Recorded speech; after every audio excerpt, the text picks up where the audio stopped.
Roger Sedam began his broadcasting career at KODI-AM in Cody during the spring of 1961. It went something like this. His good buddy Jim Moore was working at the station when Roger stopped by one night to wait for him to get off the air. Roger ended up filling in doing the news for Coke that very evening at 9 p.m. This fateful night inspired Roger to get his FCC third-class license with broadcast endorsement in June of that same year, the summer before his senior year at Cody High School. Roger worked nights and weekends at KODI for a couple of years, filling in as needed. In 1963, he worked a few months at KXLF Radio, one of the Radio XL good guys in Butte, Montana. A college education called Roger back to Cody. While attending Northwest College in Powell, he filled in as night jock on the Coke Night Flight show and as a weekend disc jockey. Remotes were also on the rise in the 60s, and one of the most popular and one of Roger's favorite was broadcasting from the Malt Cup on top of the Tasty Freeze drive-in on the west edge of Cody. The remote may include a 25-cent malt or hamburger, but no matter what the promotion, kids would flock to the drive-in, and being practically a kid himself, he loved it. This gig became extremely exciting one summer night when an electric storm sent a flash of lightning right behind the building, going through the electric system. Roger said that when his hair stood on end, that was the end of the remote for the evening. Roger was often called to be an MC for different events in Cody, such as the Buffalo Bill Dollies, the Metsi-Dosi Indians, and Bob Edgar's sharp shooting exhibition from the front porch of the Irma Hotel.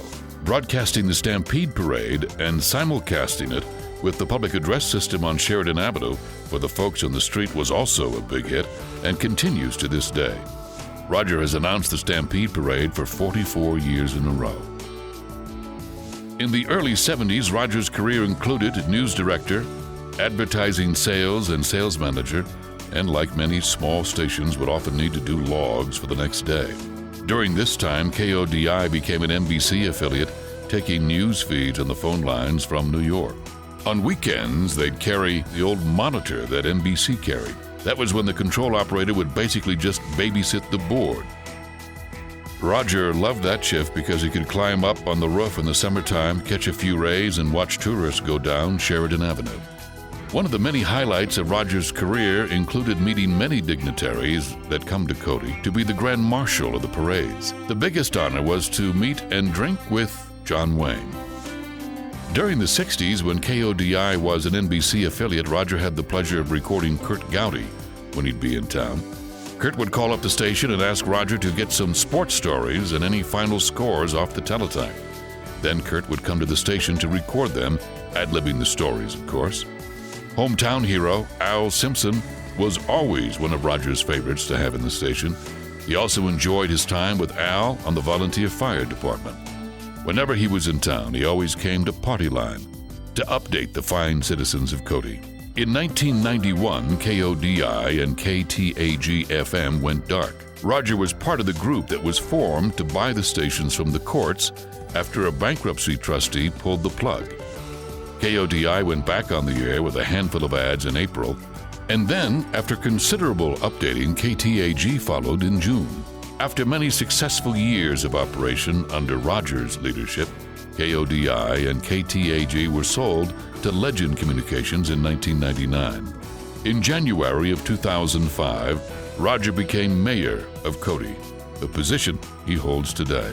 Even though his city duties keep him busy, he is still a popular MC for many city organizations, such as Ducks Unlimited, Knights of Columbus, and other state conventions, including the Elks, Eagles, the Republican Party, and others. Roger's family has always played a part in his success. Pat, Roger's wife, helped the station in straightening out the front office staffing. They have 2 children, Sherry from San Diego and Danny from Greeley, and 4 grandchildren, Amanda, Jamie, Nicholas, and Justin. The Wyoming Association of Broadcasters is honored to induct Roger Sedam into the WAB Hall of Fame, the class of 2008. We thank you for the contributions you made to the broadcast industry in Wyoming.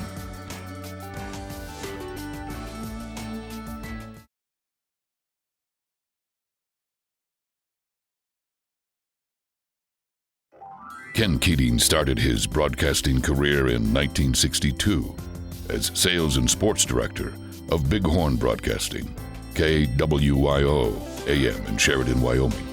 In 1971, Ken received the Distinguished Service Award by the Sheridan Chamber of Commerce, an award that meant a lot to Ken. After 7 years in Sheridan, he made his move to the Gem City, where he served as manager for internal affairs and sports director for Kurt Gowdy Broadcasting at KOWB until 1980. Kurt Gowdy has once said of Ken, "You bet I know Ken. He's doing a grand job for me. A great boy." A radio colleague of Ken's at KOWB said that he learned from him the value of preparedness and exactness. He served as general manager of KOJO AM and KIOZ FM, and then general manager for KLDI AM and KRQU FM in Laramie. Then made a move to Bullhead City, Arizona in 1988 as sales and general manager of KFLG AM and FM.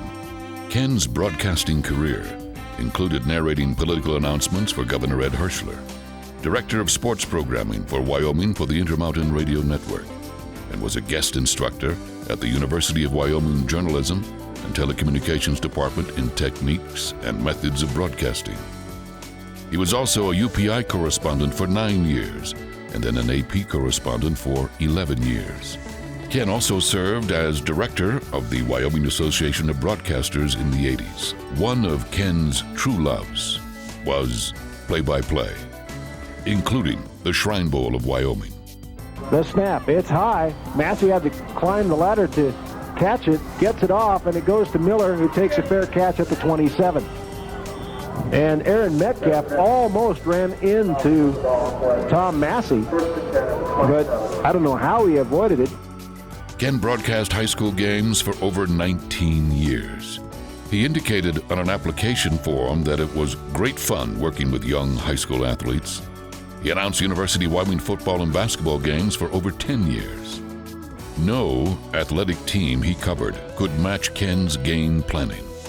His depth charts were not only deep with his knowledge of each player and plays, they were colorful works of art. Ken's play-by-play and color broadcast were steady in tone, accurate in reporting, and humorous at the right time. More important was the respect he had among his journalistic peers, coaches, athletes, and fan listeners. No one disliked Ken Keating. For his professionalism in the sporting arena, Ken was selected Wyoming Sportscaster of the Year by the National Sportscasters Sports Writers Association in Salisbury, North Carolina, 5 different times. He was also the Wyoming Association of Broadcasters Sportscaster of the Year in 1977 and earned the Distinguished Service Award by the Wyoming Coaches Association, as well as the Distinguished Service Award Region 7 of the National Federation of High School Athletics. In addition to the many hours Ken logged doing sports and running stations, he was active in the Laramie Rotary International, served as Master of Ceremonies for many local events, Director of Publicity for Jubilee Days, Director of the Laramie Quarterback Club, the United Way Fund Drive, and many other service activities. Ken and his wife, Mary Lou, have 2 children, Lori and her husband, Chris Floyd, and Kathleen Keating and her husband, George Farr. They have 2 grandsons, Cactus and Coulter, and 1 great-granddaughter, Caitlin. Ken's family said that he was one of the fortunate ones who had so many people assisting him in excelling at his chosen career. It's obvious how much Ken Keating loved his career in broadcasting. Ken passed away on November 17, 2005, in Bullhead City, Arizona. His friend Phil Risky said the spirit of Ken Keating most assuredly belongs in the Wyoming Association of Broadcasters Hall of Fame. Ladies and gentlemen, it is our pleasure to induct Ken Keating into the WAB Hall of Fame with the class of 2008. Thank you, Ken, for making a difference in Wyoming broadcasting and for setting an example for those that follow in your footsteps.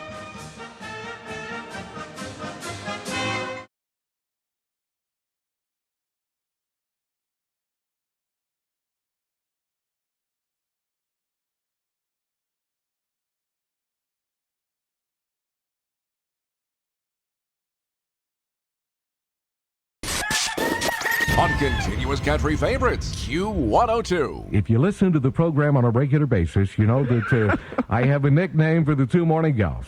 Now, Jamie is known as the box of chocolates because you never know what you're going to get. Kathy is known as hot and cold, and right now, she's cold. She's cold.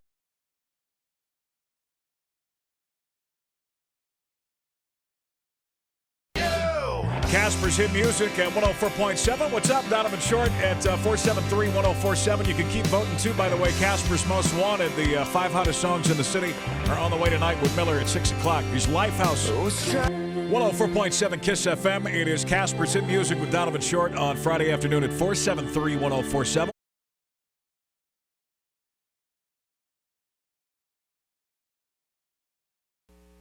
Don Jackson has a tumor wrapped around his spinal cord and the major arteries leading to his brain. If left alone, the tumor would continue to grow, leaving Jackson with the potential of becoming a quadriplegic. This would mean the end of his horse riding days, and that's why Jackson is in this operating room. A little anxious to get it all done.